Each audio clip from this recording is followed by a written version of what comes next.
The Avro Lancaster, in my opinion, was one of the most effective planes to have ever existed in the RAF. Hello, my name is Harry, and today you're watching Warfare Explored. In this episode, I am going to be talking about the Lancaster bomber. It was first developed in the 1940s by a man called Ray Chadwick, and it was built to replace the Lancaster's predecessor, the Avro Manchester, which had 2 engines instead of 4 and would prove troublesome, so was retired in 1942. The Lancaster was powered by 4 huge Rolls-Royce Merlins engines, and it first saw service with the RAF Bomber Command in 1942 and was the main aircraft for the nighttime bombings that followed. As increasing numbers of the type were produced, it became the principal heavy bomber for use by the RAF, the RCF, and the squadrons from other Commonwealth and European countries as well. A long, unobstructed bomb bay meant that the Lancaster could take the largest ever bombs used by the RAF into battle. The Lanc, as it became known colloquially, delivered over 600,000 tons of bombs, one of which was called the Grand Slam, which weighed 10 tons. No other bomber came close. The versatility of the Lancaster was such that it was chosen to equip the 617 Squadron and was modified to carry the bouncing bomb designed by Barnes-Wallis for Operation Chastis, the attack on the German Ruhr Valley dams. Despite having 4 engines, the Lancaster was powerful enough to make a return journey home using only 2, and in rare occasions it could fly fairly well with only 1. It has been recorded that some experienced Lancaster pilots could outmaneuver Luftwaffe fighters.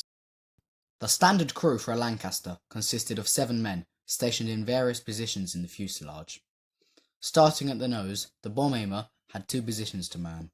His primary location was lying prone on the floor of the nose of the aircraft, with access to the bomb sight controls facing forward.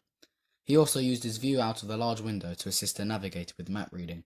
Additionally, he had to man a Fraser-Nash machine gun on the front of the nose, which he did by standing up. On the roof of the bomb bay, the pilot and flight engineer sat side by side, with the pilot sitting on the left and the flight engineer sitting on the other side on a collapsible seat, with the fuel selectors and gauges on a panel behind him. Behind the pilot and flight engineer sat the navigator. His position faced a port, with a chart table in front of him.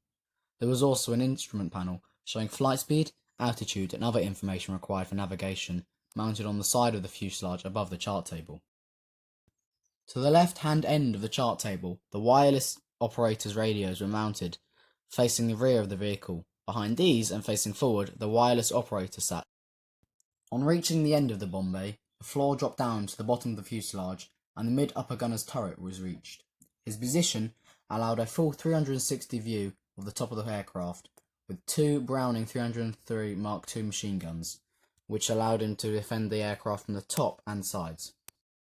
Finally, at the extreme tail end of the fuselage, the rear gunner sat in his exposed position in the tail turret, which was entered through a small hatch in the back.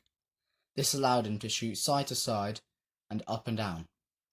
Neither the mid-upper nor the rear gunner had heated seats, so they had to wear electrically heated suits to prevent hypothermia and frostbite. Due to the Lancaster being mainly used in nighttime bombings, the entire bottom of the aircraft was painted black, to reduce the chance of it being seen when it was dark. The Lancaster was not an easy craft to bail out from.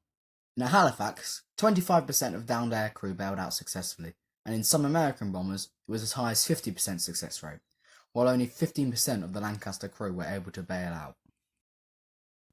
Nearly 7,500 Avro Lancasters were built, with each one costing £45,000 to £50,000. Now, however, only one remains functional. And now, on to the conclusion.